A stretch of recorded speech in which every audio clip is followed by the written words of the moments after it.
इसके अलावा business standard में छपी नाइट फ्रैंक और एनारॉक की रिपोर्ट्स के मुताबिक 2026 की पहली तिमाही में ही टॉप 8 शहरों में अफोर्डेबल हाउसिंग की बिक्री 23% गिर गई। अब सवाल ये उठता है कि आखिर ऐसा हो क्यों रहा है? जब भारत में करोड़ों लोग घर खरीदना चाहते हैं तो बिल्डर सस्ते घर बनाना बंद क्यों कर रहे हैं? दोस्तों, इसका जवाब बहुत सीधा है, प्रॉफिट।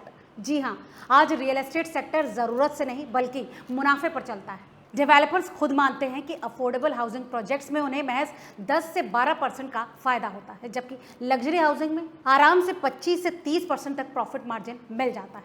अब जरा खुद बताइए, ऐसे में बिल्डर क्या चुनेगा? 40 लाख का फ्लैट या फिर 4 करोड़ का लग्जरी अपार्टमेंट?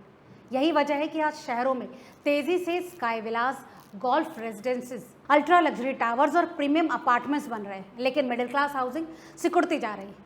रॉयटर्स की एक रिपोर्ट के मुताबिक 2025-26 में भारत के लग्जरी हाउसिंग मार्केट ने नया रिकॉर्ड बनाया और 1 करोड़ से ऊपर वाले घरों की बिक्री तेजी से बढ़ी। यानी भारत का हाउसिंग मार्केट अब घर कम और इन्वेस्टमेंट प्रोडक्ट ज्यादा बनता जा रहा है। पहले लोग रहने के लिए घर खरीदते थे, लेकिन अब लोग रिटर्न ऑन इन्वेस्टमेंट देखकर प्रॉपर्टी खरीद रहे हैं। Black money, NRI investment, high net worth buyers और बड़े इन्वेस्टर्स ने कई शहरों में प्रॉपर्टी प्राइसेस को इतना ऊपर धकेल दिया है कि आम आदमी उस रेस से बाहर होता चला गया। अब जरा ग्राउंड रियलिटी समझिए। मुंबई में कई इलाकों में आज 1 BHK फ्लैट की कीमत 80 लाख से 1 करोड़ तक पहुंच चुकी है।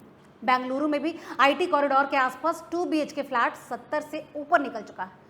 गुरुग्राम और नोएडा में पिछले कुछ सालों में प्रॉपर्टी प्राइसेस तेजी से उछले।